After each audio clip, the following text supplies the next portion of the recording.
the film draws upon consciousness and what it is to be alive, and that's something that human beings have been questioning since Pinocchio, and all the way up through Real Steel and AI. Why do you feel these things thematically keep resonating with humanity as we advance? Okay, I'll take a shot at that. um, well, my point of view actually on artificial intelligence, which ties into the nature for humans constantly looking into the reasons for why we exist and why consciousness exists, changed during the making of Chappie. And I'm not actually completely sure that humans are going to be capable of giving birth to AI in the way that films fictionalize it. So you have weak artificial intelligence, which is like, you know, a robot or a computer system that follows a list of protocols, and it's like yes, no answers that can be as complex as you want. And then you have strong AI, which is basically like a human, like something that can think up a thought that's never been thought up, or paint a painting, or, you know, write a poem.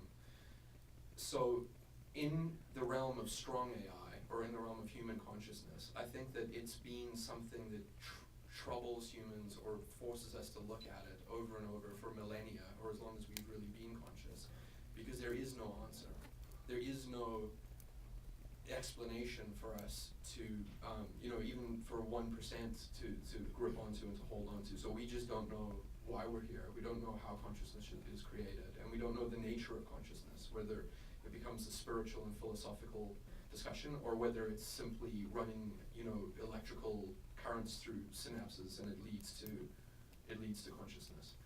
I think it isn't that, by the way. So it's probably the most core fundamental question that humans can ask, and I think that's the reason that we constantly keep asking it. Hi, I'd like to ask Charlton about his performance, and I mean, you had a lot of pressures you had to deliver emotionally, and also had to get your movements quite right. So what was it like doing that, and being on the set with everyone? It was a fun experience, really, to get to play a kid most of the time, and we used a process that's really, I think, going to become more and more prevalent in Hollywood, like a performance capture process, where I wore a grey suit and was able to engage with everybody on the set just as you normally would, you know, just act the robot, and then an incredibly skilled team of animators. And I've actually got the shirt made that has their names, just as a way of trying to, because I come from visual effects, and I think these guys are the real unsung heroes of our business. It actually has a back too. Would you believe there's like over 200 people that were involved in, you know, putting Chappie on top of me and having to try and, with the very limited face that Chappie has, convey the emotion that obviously I got to use my whole face. The animators only got certain tools, ears, and little things they could do with the eyes. And but it was an amazing, it was almost magical experience. You feel like together, you know, me and these 200 people kind of gave birth to some totally new creative being. In a small way, it was like creating AI as an actor, you know, you sort of made some new being.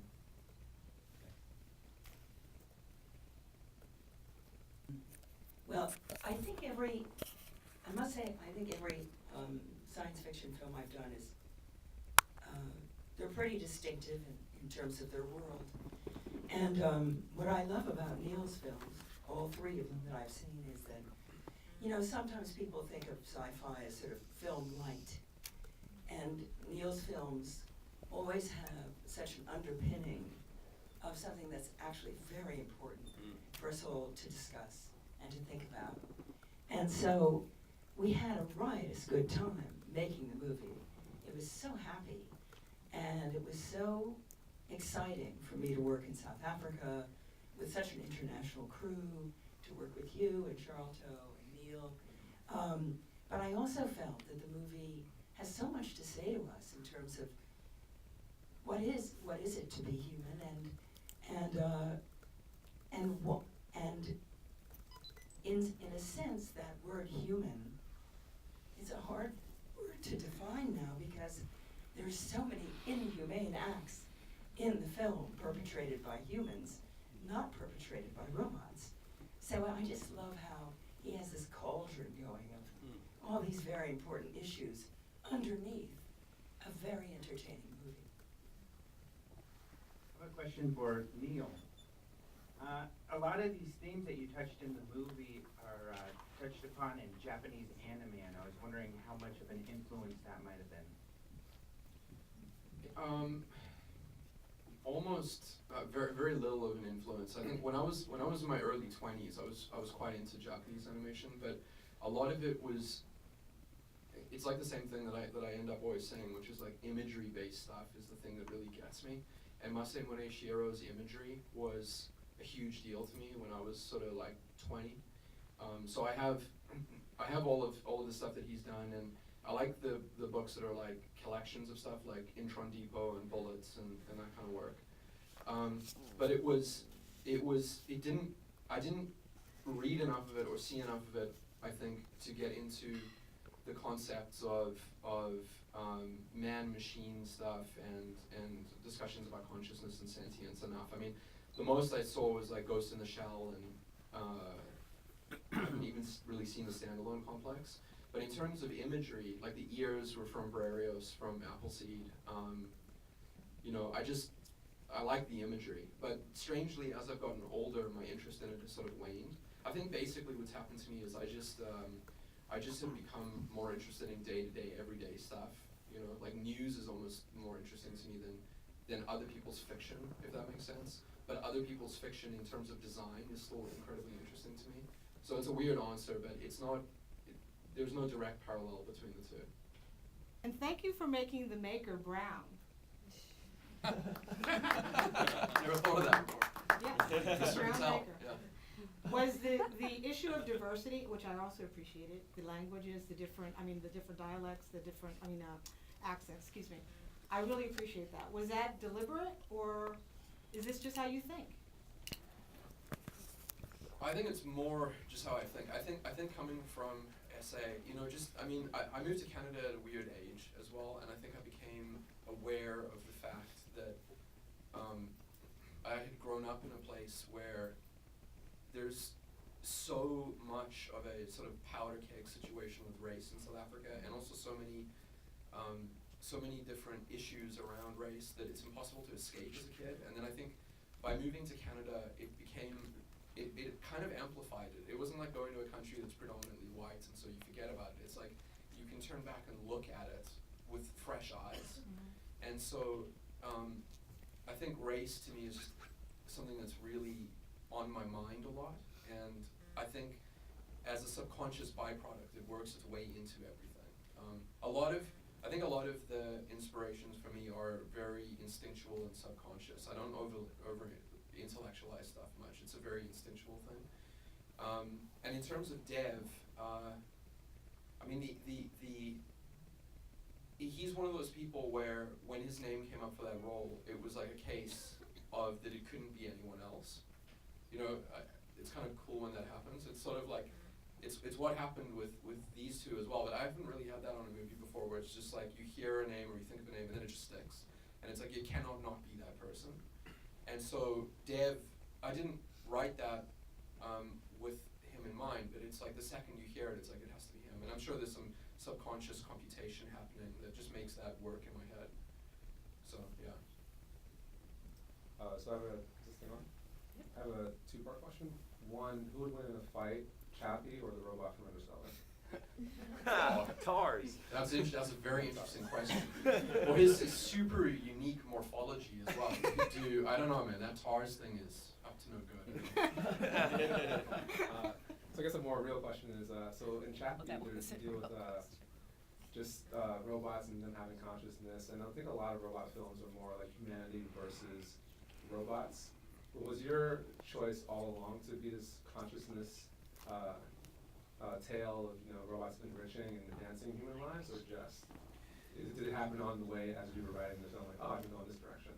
No, it didn't happen on the way. I mean, I guess it's part of a bigger thought process. Like the bigger thought process would be that you can take the matter on the planet, right? You can take a bunch of carbon and you can reconfigure it into anything you want if you had the power to do that. So the fact that natural selection and evolution crafted essentially carbon and water into a mechanism that can think and be conscious means there's nothing in physics that says that you cannot do that to a greater degree. You could build a brain the size of this room, theoretically, right?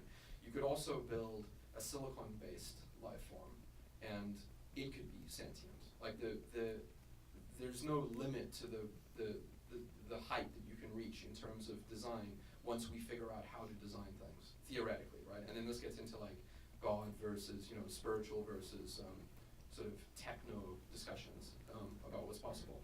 So Chappie is essentially, if it takes several billion years to develop the building blocks which you need, like RNA and DNA, and then those can build multicellular life, and then multicellular life can be honed with natural selection to a point where it becomes sentient like us, then at some point that sentient being can begin to manipulate the matter around it to build better sentient life, right? Which is like maybe where we're starting to arrive now in the 21st century.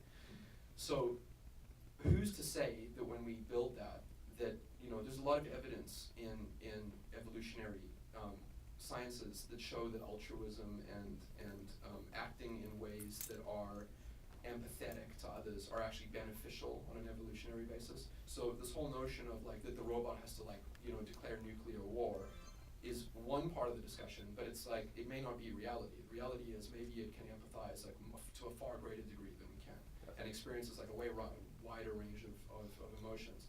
So why not have a robot that can do that? And I think that if you left Chappie for 20 years, you would be in a place that's like sort of unfathomable for humans. So that was the genesis, was that. And then it goes back to what he was saying before about, there's both sides of the coin. Anyway, I hate to hog the mic for so long, but Wolverine is in the room, and Spider-Man just went back to Marvel. Would Wolverine also want to possibly go back to Marvel with X-Men and Disney? Wow. Sorry to get away from the movie. There's a non-sequitur. There's so many forces at play there, man, beyond what anyone would want. But the thing I've always loved about the comic book world is how the fun thing was how a writer of a comic book could just pull all these characters together. And what became a Friday night discussion of, it'd be cool to see Batman fight Wolverine, bang, Monday morning they're working on it, but that's an idealized world. What about Christian Bale's Batman versus Wolverine? As in like, yeah. Well, I suppose like without some of his technology, you would just cut him up. Yeah, but If he was in it the would be Tumblr, if it was in the Tumblr, But he's Batman. if he was in, yeah. If he was in the Tumblr, we could try and stretch the movie out beyond a short, but I'm guessing it'd be a short. What if Chappie just comes in and kicks everyone out? Like robot from Interstellar, Wolverine, Batman, Superman, gives you all eye. Let's not forget we've got the ultimate ass kicker here to my right. Oh! What about Chappie versus Wolverine? I want to hear you guys. he would. Yeah. They're good friends, actually. They probably would like it. Thank you very much. Thank you very Yeah. much. Probably fight on the same team. Apparently I'm here to take the fun level back down. Following up on what you were saying before, in a somewhat less abstract way, I mean, the issue of humans versus robots, I mean, some of this is very, very real, very near term. I mean, the idea of having, autonomous battlefield robots, the idea that you could actually program, a code of conduct and morality and things into robots. It's something that you were kind of trending that way, that maybe, having more automation in policing or even on the battlefield might not be such a bad thing. I'm wondering if that is in fact what you think. Well, there was a really interesting thing that I noticed with the script that it's just culturally very interesting, which is that when I gave the script to the financiers, they viewed the idea of autonomous robots in South Africa as a completely satirical idea. That it was like, obviously I'm poking fun at it, right? The irony is that if you take that idea to South Africa, you probably have like 96% of the population agree that it was a good idea, right? So they cannot be corrupted. You can't like bargain with them when you get pulled over. You can't give them a couple of rand to like not get a speeding ticket. So there is the weird South Africa and North America discussion, which kind of muddies the water a little bit and makes it less clear. But But generally speaking, I mean, it's a very hard thing to wrap your head around that a drone operator in Nevada can be, you know, releasing munitions like in the Middle East. And some of that is the moose in the film with Vincent, you know, some of that worked its way in there. But I don't think that it's a case in this movie of addressing that topic so much as it's more a case of look at the atrocities that humans do to one another, and look how you can have this blank slate robot that is probably going to be capable of being more human than the humans around them. That was really what was interesting to me. So I was touching on the idea of the, you know, the autonomous militaristic or autonomous law enforcement idea, but it wasn't the primary driving force. We have one last question, if that please. Hi. My question is for Neill. You talked a bit about Deonford in the film, but I was wondering how you came to use Deonford as Deonford, like 2 years from now, when I guess they're criminals who deal drugs and raise robots. Like, is that just what they're planning on doing? Like, how did that come about? Well, that is how it was conceived. Yeah, how it was conceived was that it was a few years after their music career had died off, and that's why there's little things that you notice in the film, like Ninja's always wearing his own face on his T-shirt because that was like merch that they didn't sell. Yeah. So they have like all of this unsold merchandise in the lair that they live in. So yeah, it was very particularly that the music career failed. They were out of cash. They probably like owed. It was like loan sharks after them, and then they started just getting into you know, criminal behavior.